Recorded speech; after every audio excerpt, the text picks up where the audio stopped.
compliant après un dérecrutement, c'est toujours très difficile. Donc là, il y a des règles, effectivement, dont on pourra parler de façon plus précise tout à l'heure quand on sera sur l'atelier. La FIE2, évidemment. Et puis, dernière chose, on se rappelle toujours qu'on travaille chez des nouveau-nés, qui peut être en circulation transitionnelle dans les premières heures. Et si vous avez des gaz qui rentrent dans les alvéoles, mais si vous n'avez pas de débit, parce que vous avez une hypertension pulmonaire, vous aurez une hypoxémie. On en a parlé largement hier. Donc voilà, là encore, c'est assez simple. Quand vous avez une situation d'hypoxémie, ou c'est un effet shunt, parce que votre poumon n'est pas recruté, mais ça, vous avez un certain nombre d'éléments pour pouvoir l'évaluer, ou alors c'est un shunt extrapulmonaire, parce que vous avez quelque chose qui s'oppose au débit pulmonaire, qui peut être ou une hypertension pulmonaire, ou un obstacle dans le cas d'une cardiopathie congénitale. Donc finalement, vous voyez, c'est assez simple. Des choses dont on se sert en physiologie pulmonaire. Sur les déterminants de l'élimination de CO2, c'est la ventilation alvéolaire, la fréquence au volume courant. Donc on va pouvoir régler avec des temps correctement réglés et des pressions, en essayant de les limiter au maximum. Et puis, sur les déterminants de l'oxygénation, essentiellement le recrutement alvéolaire.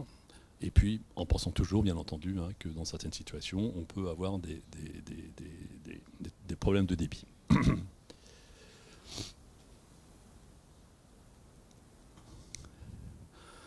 Donc, on travaille en pression. Ici, vous avez la courbe de pression avec la pression expiratoire. Et puis, au début du cycle, vous allez avoir une augmentation rapide de la pression avec un plateau qui sera maintenu pendant tout le cycle, avec une pression constante. Et puis, fin du cycle, expiration. Et ici, vous avez des courbes de débit. Donc, début du cycle, vous avez une augmentation rapide de la vitesse du débit inspiratoire. Et ensuite, la vitesse du débit va diminuer. Le débit est dit décélérant. Élément très important, et ce qui va nous aider à régler les temps, c'est que avant que l'expiration débute, qui va débuter ici, vous voyez que vous allez avoir une diminution de la vitesse qui va être minimale au début du cycle expiratoire. Avant que l'expiration ne commence, il faut absolument donc que la vitesse du flux soit revenue à zéro. Et ça, c'est un des meilleurs indicateurs, sous certaines conditions, en particulier qu'il n'y ait pas trop de fuite, on verra ça tout à l'heure, qui va vous permettre de régler au mieux votre temps. Et autre élément important, ici vous avez la vitesse expiratoire et vous voyez qu'elle va être minimale au début du cycle et puis ensuite ça va augmenter progressivement pour revenir à zéro. Il faut absolument, avant l'inspiration suivante, que la vitesse soit revenue à zéro. Qu'est-ce qui se passe sinon? Voilà, tout à fait. Votre poumon ne va pas se vider. Si vous reprenez un cycle derrière, vous avez ce qu'on appelle l'onotopèpe ou une hyperinflation dynamique. C'est-à-dire qu'à chaque cycle, votre poumon va augmenter de volume, avec toutes les conséquences de la distension dont on a parlé tout à l'heure.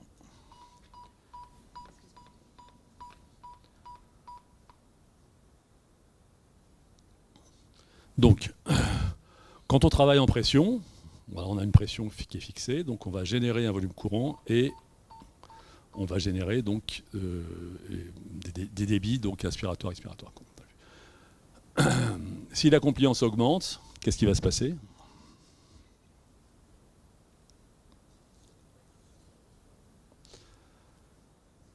Les pressions sont constantes, donc la compliance augmente, donc par définition, vous vous rappelez la courbe, le volume courant va augmenter. Deuxième chose, vous voyez que la vitesse maximale du flux va augmenter aussi. Ça, c'est un élément important à intégrer quand on va parler donc, de ventilation cyclée sur le débit. On verra que ça a son importance. Quand la compliance diminue, bah, c'est le contraire. Le volume courant va diminuer et la vitesse maximale du flux va diminuer.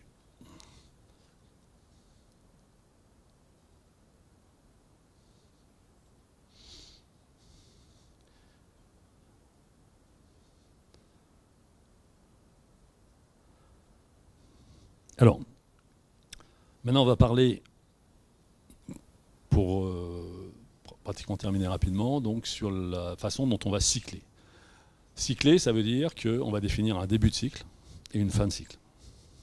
Le début de cycle, aujourd'hui, vous savez qu'il est déterminé par le bébé. C'est le bébé qui va décider quand il a besoin d'être assisté.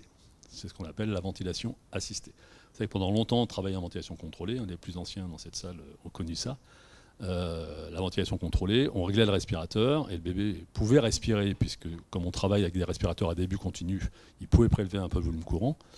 Mais c'était le docteur et la machine qui envoyaient à une fréquence déterminée, un temps inspiratoire déterminé, des pressions déterminées, ainsi quoi qu'il arrive.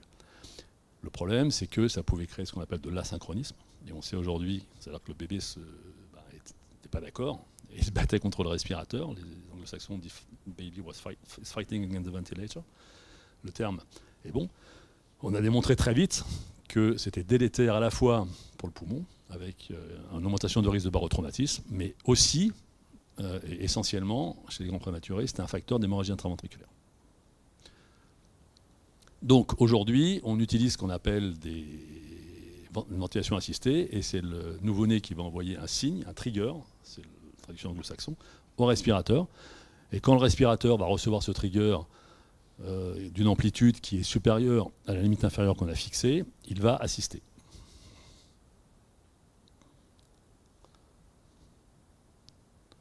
Alors les triggers, rapidement, il y a eu, pour ceux qui ont connu l'Infant Star, la capsule de Gatsby, hein, qui est un système mécanique qu'on plaçait à la base du thorax, qui enregistrait donc les dépressions inspiratoires et qui envoyait le signal au respirateur, qui envoyait un cycle. Bon, c'était pas très fonctionnel, hein, puisque ça avait une sensibilité de 60%. Donc une fois sur deux, effectivement, ça ne marchait pas. Et donc du coup, ça a rapidement été abandonné. Ça, ce sont des stratégies qu'on utilise en expérimentation aujourd'hui. Donc les techniques qu'on utilise le plus, c'est les capteurs en débit ou volume. C'est pour ça qu'on place la pièce de pneumotac à la sortie du respirateur, à la sortie de la sonde d'intubation. Elle est ici, vous voyez. C'est très important quand on fait de la ventilation néonatale qu'il soit en sortie de tube. Pourquoi ? Parce que ces petits bébés vont générer des volumes et des débits qui sont très peu importants. Et donc, si, comme ça, on le fait en ventilation chez l'enfant plus grand ou chez l'adulte, on place la pièce en bout de circuit, jamais elle ne pourra enregistrer la faible variation de volume et de débit qui va être induite par l'inspiration produite par le bébé, en raison donc, du volume de compression des gaz. Donc ça, c'est très important. Deuxième chose importante, il faut que la réactivité du système soit très, très, très courte. Les bébés ventilent très vite. Et donc, il faut que la réponse soit de l'ordre de la milliseconde, quelques millisecondes au maximum. Parce que si vous avez une réponse trop lente, on va dire, par exemple, si votre système répond au bout de 0,5 secondes, chez un bébé qui respire à 100 coups par minute, il aura le temps de déclencher une autre inspiration avant de recevoir le cycle qu'il a généré, qu'il a demandé antérieurement. Et donc, ceux qui sont plus utilisés, c'est les trigger en volume ou en débit. Hein, et l'idée, c'est de régler, on verra tout à l'heure, hein, le trigger au bon niveau. Pas trop élevé, pas trop bas non plus. Sur ce respirateur, comme beaucoup de respirateurs néonatals, c'est un trigger en débit. Et donc quand le bébé va prélever un débit qui sera supérieur au seuil qu'on a fixé, la machine va l'assister. Alors l'inconvénient de ces systèmes, hein, c'est qu'on ne peut les utiliser qu'en ventilation invasive, puisque pour qu'il y ait des volumes et des débits qui passent à l'expiration à travers la sonde, il ne faut pas qu'il y ait 100% de fuite autour. 100% de fuite autour, c'est quand vous faites de la ventilation non invasive. Parce que par définition, il n'y a rien qui sort. Et donc, si on veut faire de la ventilation non invasive en pression positive intermittente assistée, il y a une technique qui se développe actuellement, qui est la NAVA. Je n'ai pas mis sur la diapo là. La NAVA, c'est la Nervous Assisted Ventilation. C'est un système dans lequel vous allez placer une sonde gastrique avec des capteurs électriques que vous allez positionner en regard des piliers du diaphragme. Et quand le nerf phrénique va se contracter quand le nerf phrénique va envoyer un signal au diaphragme pour qu'il se contracte, ce signal va être enregistré par ces capteurs électriques qui vont assister. Donc c'est très intéressant, hein, il y a pas mal de données chez l'enfant qui commencent à sortir. Chez le nouveau-né, ça reste encore en phase d'évaluation, même s'il y a des données qui commencent aussi à sortir. L'intérêt de la technique, c'est qu'elle est du coup extrêmement sensible, et surtout, le signal d'assistance en termes de pression que vous allez envoyer va être proportionnel au signal électrique, donc on appelle ça l'EDI, on le règle en fonction de ça, que de la contraction phrénique. Et donc plus le signal électrique est important, ça veut dire plus il va réclamer une contraction phrénique importante, et donc à ce moment-là, plus l'assistance sera importante. Donc c'est assez physiologique comme technique. Donc pour les techniques de ventilation non invasive en pression positive, qui sont intéressantes dans une indication post-extubation en cas d'échec de CPAP, ce sera encore plus intéressant, effectivement, avec la nave. Actuellement, il y a peu de ventilateurs qui en sont équipés, en tout cas sur ce respirateur néonatal, il n'y en a que 2 qui en sont équipés. Mais bon, voilà, sachez que c'est quelque chose qui va continuer à se développer. Donc pour cycler, et on va terminer pratiquement là-dessus sur cette partie, il y a 2 façons de cycler. La première façon de cycler, c'est je détermine mon temps inspiratoire. 0,32, 0,33, 0,35, 0,40 en fonction de la situation. Et quel que soit le cycle, l'enfant va recevoir le même temps inspiratoire. Donc vous voyez tout de suite que c'est la technique la plus utilisée, parce que c'est finalement la plus simple. Mais si on veut être un peu obsessionnel quand on fait de la ventilation, ce n'est pas forcément la plus adaptée, parce que vous vous rappelez que ce temps inspiratoire va dépendre de la compliance, mais la compliance n'est pas fixe. La compliance, elle va varier de façon relativement instantanée. Il suffit que le bébé bouge un peu, tousse un peu, qu'il y ait des sécrétions pour que la compliance varie. Et donc si vous réglez un temps inspiratoire constant, quel que soit le cycle, ben, finalement, vous ne serez pas optimal sur le réglage de votre aspirateur.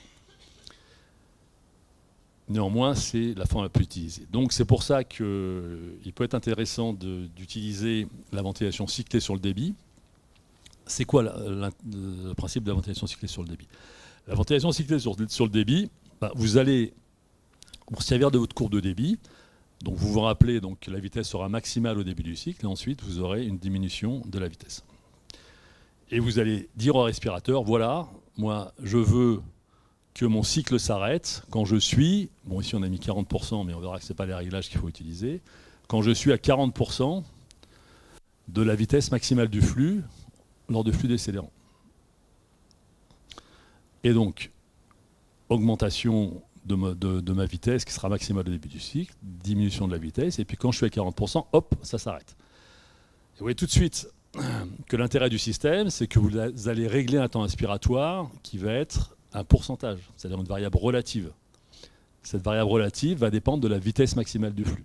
Et vous vous rappelez, hein, sur les cours qu'on a vu tout à l'heure, plus la compliance était élevée, plus la vitesse maximale du flux était importante. Si la compliance baisse, la vitesse maximale du flux baisse aussi. Et donc finalement, vous aurez une adaptation de vos temps inspiratoires qui va varier en fonction de la compliance instantanée, puisque la vitesse du flux maximal va varier aussi en fonction de la compliance instantanée. Donc, c'est une technique intéressante. La limite, on va...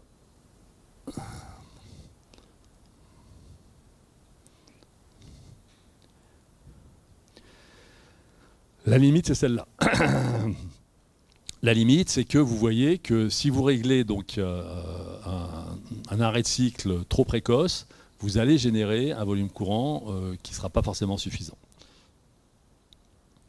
L'idée, c'est de régler une fin de cycle qui soit le plus proche de zéro. Sauf que c'est souvent pas possible pour une raison simple qui sont les fuites.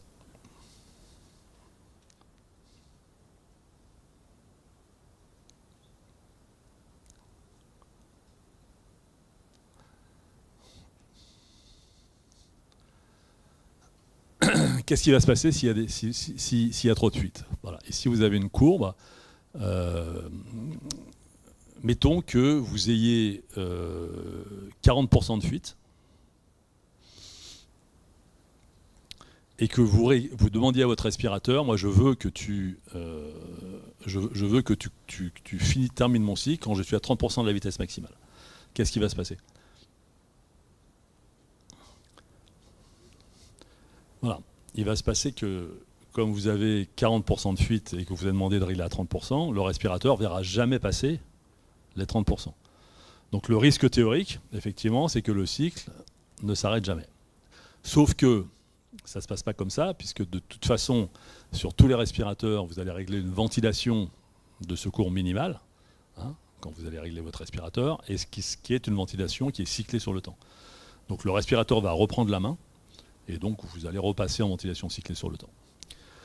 Ce qui veut dire que quand on fait de la ventilation cyclée sur le débit, il ne faut pas qu'il y ait trop de fuite. En pratique, quand on est aux alentours de 35% de fuite, vous vous rappelez, hein,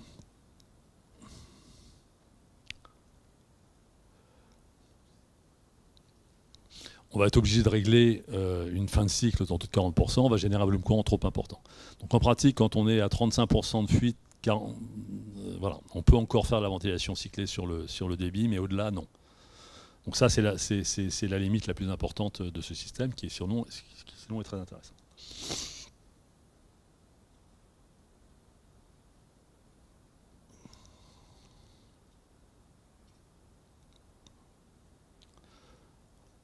Alors, rapidement, donc, pour terminer, revenir sur la nomenclature, puisque ça... Excusez-moi. Donc ici, les différents systèmes de ventilation, la nomenclature, donc on va parler on ne va pas rentrer dans les détails de ventilation assistée variable, etc. Donc on va rester dans les choses qu'on utilise le plus souvent. L'IMV ou ventilation contrôlée.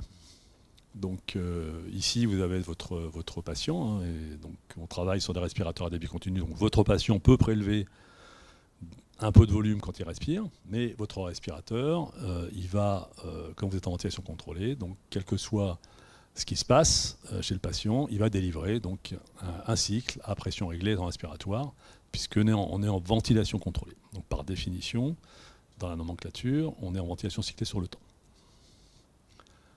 Quand vous faites de la ventilation assistée contrôlée, là, vous voyez qu'à chaque fois que le patient va envoyer un signal au respirateur, un trigger, il va être assisté par un cycle donc, à pression constante et à temps inspiratoire constante. Ventilation assistée contrôlée, par définition, on est en ventilation cyclée sur le temps. C'est une technique intéressante. La limite du système, c'est que quand vous avez un bébé qui est très polypnéique, ce qui arrive souvent, en particulier chez les petits, quand vous travaillez en ventilation assistée, temps inspiratoire constant, si votre bébé devient très polypnéique, vous risquez à ce moment-là de vous retrouver dans une situation avec un temps expiratoire trop court. Vous vous rappelez que sur les courbes, si on ne veut pas générer d'hyperinflation dynamique, il faut que l'expiration soit suffisamment longue pour que le bébé puisse expirer. La règle, vous la connaissez, il faut toujours respecter un rapport I sur E inférieur à 1. C'est-à-dire que le temps expiratoire soit toujours plus long que le temps inspiratoire. Quand vous êtes en ventilation assistée contrôlée, c'est le bébé qui va décider de la fréquence. Donc comme vous avez réglé votre temps inspiratoire qui est constant, c'est lui qui finalement va décider du temps expiratoire. Et s'il se met à respirer trop vite et que vous n'êtes pas forcément, passez pas forcément votre nuit assis devant à côté du respirateur, il y a ce risque-là. Donc c'est pour ça qu'on a inventé la ventilation assistée contrôlée intermittente, dans laquelle, là encore, on est en ventilation assistée contrôlée, donc ventilation à pression constante et temps inspiratoire constant, cyclé sur le temps. Sauf que tous les cycles ne vont pas être assistés. Il y a ce qu'on appelle pendant les cycles une période réfractaire, on ne va pas rentrer dans les détails aujourd'hui, qui fait qu'un début de cycle, si le patient demande un cycle, il va le recevoir. Mais si, toujours dans le même cycle, il va en demander un deuxième trop tôt, le respirateur va dire non, mon coco, tu as déjà reçu ce qu'il fallait, je ne vais pas t'envoyer un autre cycle parce que non, sinon tu risques effectivement une hyperinflation dynamique. Donc, cette période réfractaire existe et cette période réfractaire, elle dépend en fait de la durée du cycle. Plus le cycle est long, c'est-à-dire plus la fréquence est basse que vous avez réglée, plus la période réfractaire sera longue. Et dernière technique, et donc là, dans toutes ces techniques de ventilation contrôlée, ventilation assistée contrôlée intermittente, on est en ventilation, par définition, en ventilation cyclée sur le temps. Et quand on fait de la ventilation cyclée sur le débit, on parle d'aide inspiratoire. Et donc dans l'aide inspiratoire, tous les triggers donc, seront assistés, mais vous voyez que les temps inspiratoires vont varier à chaque temps, puisqu'ils vont dépendre de la vitesse maximale du flux, et donc de la compliance, et donc à chaque cycle, les temps inspiratoires vont varier, avec des temps inspiratoires qui sont plus courts. C'est pour ça qu'il peut être intéressant, mais on pourra en faire une démonstration tout à l'heure, d'associer la ventilation assistée contrôlée intermittente et l'aide inspiratoire, puisque le problème de ne pas assister chaque cycle, c'est de créer de l'asynchronie. Donc l'intérêt de la ventilation assistée contrôlée, c'est que vous ne créez pas d'insynchronie, mais si le bébé respire trop vite, vous pouvez créer de l'hyperinflation dynamique. En ventilation assistée contrôlée intermittente, vous éliminez le risque d'hyperinflation dynamique. Par contre, vous pouvez créer de l'asynchronie. puisque le bébé va respirer entre les cycles, et en particulier pendant les périodes réfractaires, il ne sera pas assisté. Et donc si vous voulez éviter ça, vous pouvez ajouter à la ventilation assistée contrôlée intermittente de l'aide inspiratoire qui permettra d'assister pendant les périodes réfractaires avec des temps inspiratoires qui sont beaucoup plus courts. Parce que vous verrez, hein, quand on règle en aide inspiratoire, on va générer des temps inspiratoires beaucoup plus courts que ceux qu'on a réglés. Et donc pour le coup, vous n'aurez ni asynchronie, ni risque d'hyperinflation dynamique.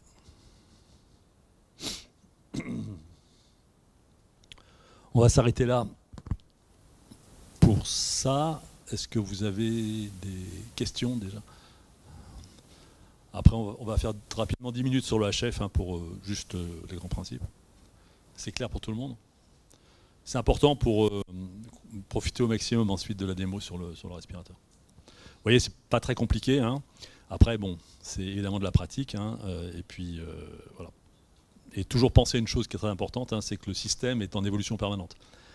C'est-à-dire que voilà, vous n'avez pas la pathologie évolue, peut y avoir des complications et tout ça, donc va influer de façon majeure sur la dynamique respiratoire. Et donc nous, il va falloir qu'on s'adapte en permanence pour pouvoir trouver la ventilation la moins délétère, hein, puisque l'idée c'est ça. Aujourd'hui, vous le savez, hein, si on développe et on privilégie les stratégies non invasives, c'est pour éviter le risque de dysplasie bronchopulmonaire hein, qui est en grande partie associé à la ventilation invasive. Rapidement, sur le HF, on va faire 10 minutes et puis ensuite on va passer.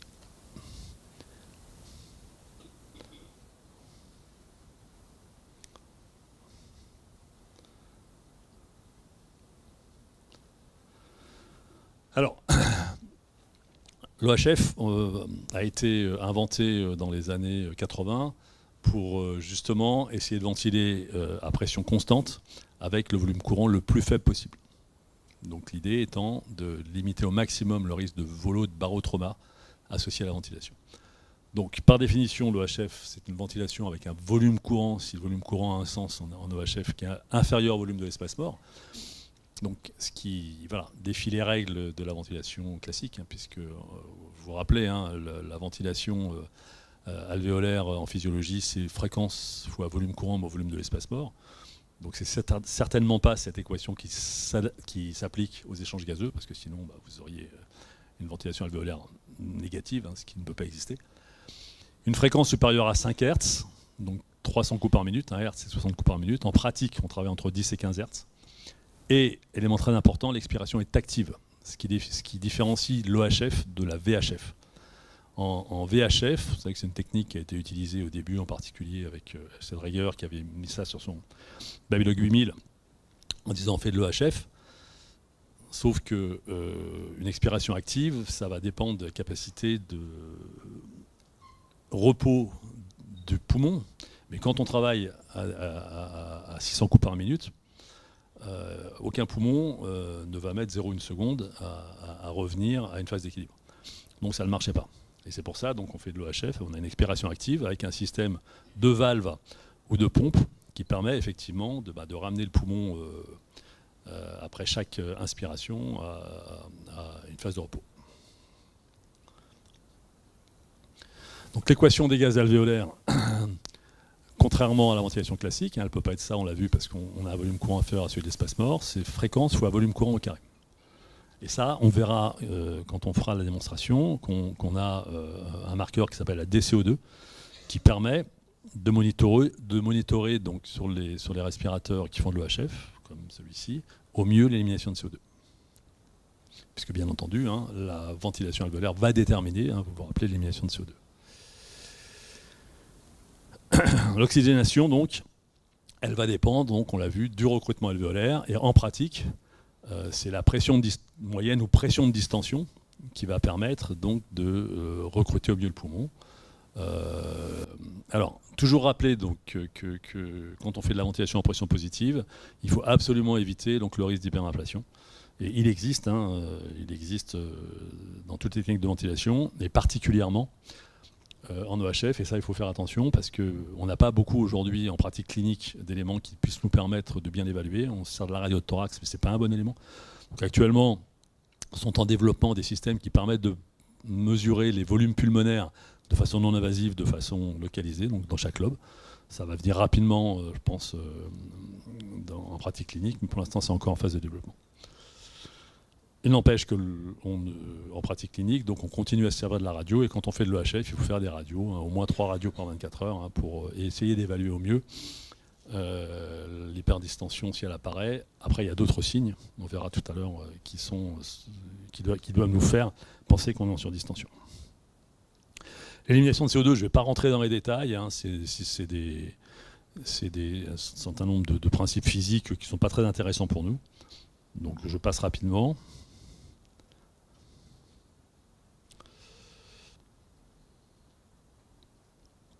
Donc, quand vous faites de l'EHF,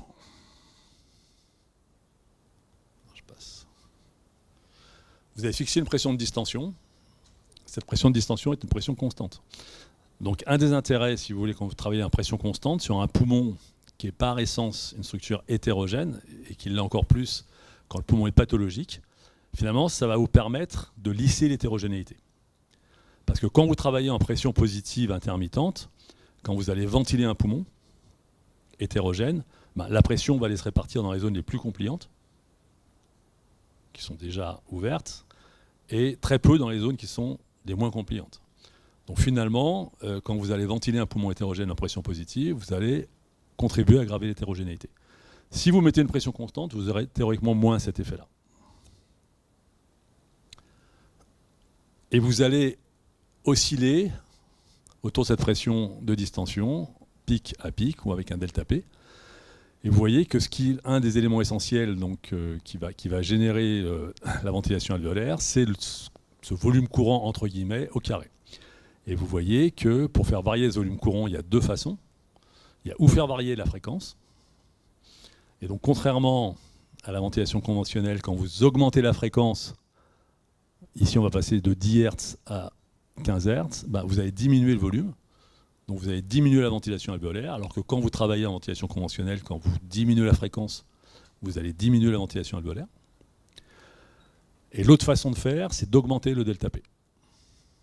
Voilà. Donc c'est sur ces deux éléments que vous allez jouer quand vous allez adapter votre ventilation. Les indications de l'EHF. Alors rapidement, il y a eu un nombre important d'études qui ont comparé l'EHF et la ventilation conventionnelle. Bon, je ne vais pas refaire l'histoire parce qu'il y a eu des évolutions. Au jour d'aujourd'hui, on sait que finalement, les résultats sont les mêmes.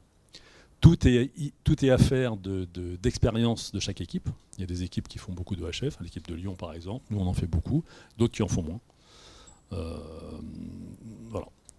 Chez le nouveau-né, en général, on ne l'utilise pas en première intention. Ça vient des premières études qui avaient malheureusement provoqué un surrisque d'hémorragie intraventriculaire. C'était lié à des problèmes de réglage. Donc depuis, on sait que c'est pas faux. Il y a une méta-analyse qui avait fait Guy Moriette dans Lancet il y a quelques années, qui avait montré qu'il n'y avait pas de surrisque d'hémorragie intraventriculaire.